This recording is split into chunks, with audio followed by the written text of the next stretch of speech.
Seattle Space Needle in Washington State scattered about. Interesting. Yeah.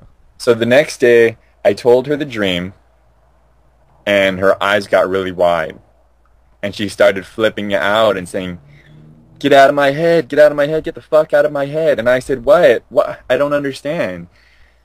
And she she said, "Last night I dreamt that I was in Amsterdam, and in Amsterdam there is a big chessboard with life-size pieces on it, a life-size chessboard. And the hotel we stayed at had a huge sign that was shaped like that Seattle Space Needle shape, but she did not comment on how I saw her as a scared little girl, which I'm Right. sure was a big part of why she was upset. Exactly. Yeah. So after that experience, I said, okay, I'm just not going to do this anymore. I don't want to scare people. Right. Oh, I agree because yeah, I know from experience, which I'll get into later, that when you give your permission for someone to dream with you, it it can be very, very, very personal at times. You know. Yeah. Yeah. Um. So I'd like to shift gears again. You know, 'cause that's an incredible experience, and I take it you didn't really get along too well with her after that. Yeah, it's interesting that you say that because soon afterwards, it was our friendship lasted about another week or two, Right. and she was such like an insane tease. It was really weird. She was always telling me that she wanted to screw me, Yeah. and we never actually.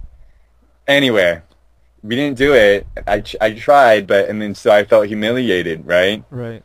Uh, so I just said I'm never going to speak to her again, and I never have, Right. which is really rare. I don't usually cut people out from my life like that Yeah. Yeah. Yeah. I. ever, but I was so upset by that. So the lesson I learned from that is just because you have a strong psychic connection with someone, it's not kismet. It is not destiny. It does not mean that you're supposed to be together. Yeah, that's basically what I found out as well in my Yeah. experience because, yeah, the person that I had tried share dreaming with before, very very similar personality type to her. So man, it's just insane meeting you and hearing this. It's like hearing my own story. Hmm. Um, so anyway, but you did get back into shared dreaming again, just recently, I guess. Is that correct? Yeah. And so, Yeah. tell me how that got all started. Well, it's funny. I was been keeping a dream journal for about the past year and a half since I got divorced. And actually, I looked at dream views about a year ago, and I said, "What a bunch of bullshit! I know how to lucid dream. Why does there need to be lucid dreaming forums? Whatever." Yeah. Yeah. And then about a month ago, for some reason, I felt drawn to dream views again, and I learned how to do wilding, wake-induced lucid dreams, and I was like, holy shit, this is fucking amazing. Yeah. I didn't know you could do this, you know?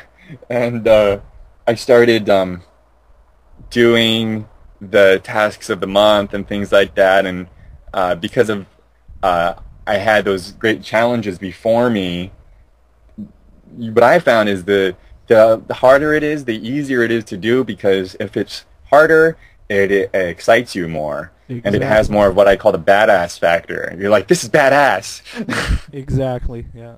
So that's how I learned Wild, and then I was on there for just about a week, week and a half, and I saw a post by this woman, Braven Knight, saying, "Do you guys think I'm crazy? I used to share lucid dreams with my ex-boyfriend, and we would like make each other lucid and do a reality check in dreams." And I was like, I told her, "No, I don't think you're crazy, because I saw into someone's dream before, so Yeah. I know that must be possible. Let's try it. And the first time we tried it, it worked. Yeah. It's fascinating. And I don't know, both of you guys have just this uncanny ability. I mean, I even had a shared dream with you, non-lucid, Yeah. without even trying. You know, it kind of crossed my mind. Okay, maybe these guys are onto something. And then next night, holy shit.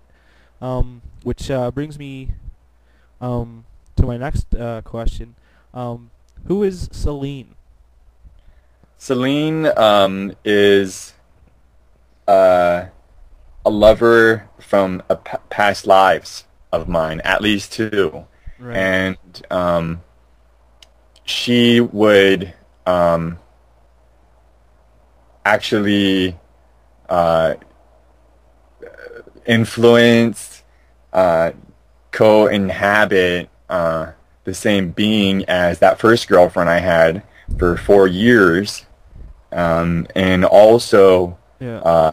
my ex-wife. And when it was time for my ex-wife to, she has kind of a proto-soul. She's been described as empty by quite a few people and hollow. But it was time for her to grow, and become. So Celine had to leave, and I would see her when I was nice. Oh, I'm gonna have to cut it. Um, You're cutting out. I am low on memory. Hello? three I'm gonna have as she ran out from the pillars. Oh, Okay. You're cutting out very bad, and I just got a notification that I'm low on disk space. But we are on the half-hour mark, and I'm gonna go clear some memory and disk space, and we will continue the interview. So 5-10 minute break. okay. Okay. Record. And we're back. There were some technical difficulties, but I cleared it up, and so later on we're gonna tell my story, but before that we're gonna talk about more about Celine. So, you when we left off, you were telling us about how when you first met Celine. So continue on from there. Yeah. So I mean, I would see her in meditations, and I would just ignore her, not wanting to believe she was real, because just the idea that she was co-inhabiting my wife's body freaked me the hell out. Later on, I found out she just did it because we did not reincarnate together this lifetime for whatever reason, and she was just so desperate to be with me. Anyway, so I saw her in 3 different lucid dreams before I made peace with her. The first one was at the Temple of Artemis of Ephesus, which was one of the annual tasks. Right. And I resonate with the ancient Greek myth, so I was Pan. Look up the myth of Pan and Selene, by the way. It's pretty fascinating. Anyway, I was Pan, and I was running down this temple, and all of a sudden this priestess in white runs out and starts kissing me.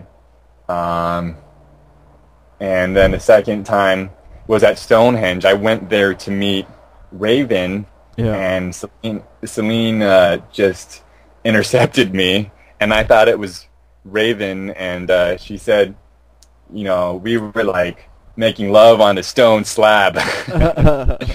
Raven was like, no, that wasn't me. And I was like, okay.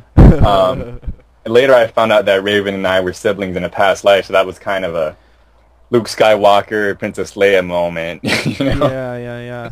But the third time, Celine was fighting me on the moon, and Raven was there, and Raven saw her, and I she was doing it to show me that she was real. Right.